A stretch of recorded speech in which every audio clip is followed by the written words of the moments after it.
O'tgan hafta progesteron haqida gaplashgan edik va bundan keyin Directga bir qancha savollar keldi. Bu savollardan eng ko'pi bu prolaktin gormonini qaysi payt topshirish kerak, men o'zi to'g'ri topshiribmanmi, qanaqa qoidalarga rioya qilishimiz kerak degan savollar ko'plab keldi.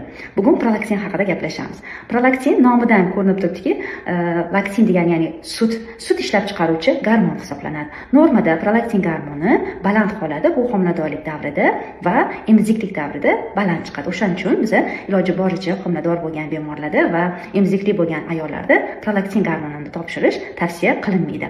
Endi keling qoidalarga o'tadigan bo'lsak, prolaktin gormoni boshqa masalan gormonlarga nisbatan o'zini menstrual siklni mana shu kunida faqatgina topshirish kerak degan qoidasi yo'q. Ko'pincha bemorlarimiz keladi, men hayz siklimni kutyapman, hayzim 2-3 kuni topshiraman prolaktinni deydi. Aslida hayz siklini kutish shart emas. Bitta qoidasi bor, muhim bo'lgan qoida. Bu albattaki topshirishdan oldin jinsiy aloqada, ya'ni jinsiy yaqinlik qilinmagan bo'lishi kerak 3 kun davomida. Sababi har bitta ko'krak uchiga tegilgan holat prolaktinni ko'tarilishiga olib keladi. Hattoki siz ichki kiyimingizni juda ham tarang holatda taqishingiz ham prolaktin gormonini balandlashishiga sababchi bo'lishi mumkin. Ikkinchi qoidalarga keladigan bo'lsak, bu albattaki och qoringa topshirish va och qorinlik 10-12 soatni tashkil qilish kerak. Uchinchi qoidasi bu iloji boricha uyqu soati juda ham yaxshi bo'lishi kerak, ya'ni 7-8 soat uxlab borib topshirishingiz kerak bo'ladi.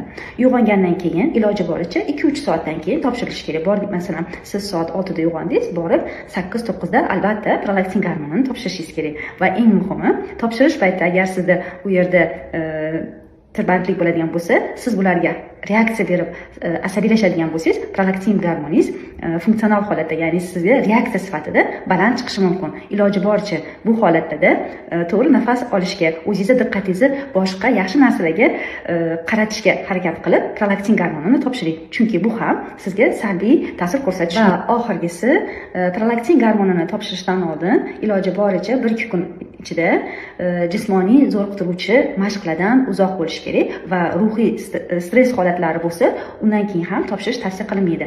Agar bir kun ichiga sizga ham boshqa tekshiruvlar, masalan, rentgen tekshiruv yoki MRT tekshiruvlari to'g'ri keladigan bo'lsa, birinchi navbatda prolaktin gormonini topshiring va keyinchalik bu tekshiruvlarga o'tishingiz kerak bo'ladi. Yana bir narsani eslatib o'tmoqchiman. Prolaktin gormonini ba'zi holatlarda patsientkalarimiz oshqozon ichak tizimiga bog'liq bo'lgan dori vositalarini qabul qilganda yoki nevropatologda davolanish natijasida doimiy ichib yurgan tabletkalar bo'lsa ham albatta davolovchi vrachiga aytishi kerak bo'ladi, chunki ular ham prolaktinni ko'tarilishiga sabab bo'lishi mumkin. Ya'ni u yerda sizda dorini hisobiga ko'tarilgan bo'lsa ham biz buni bilishimiz kerak bo'ladi.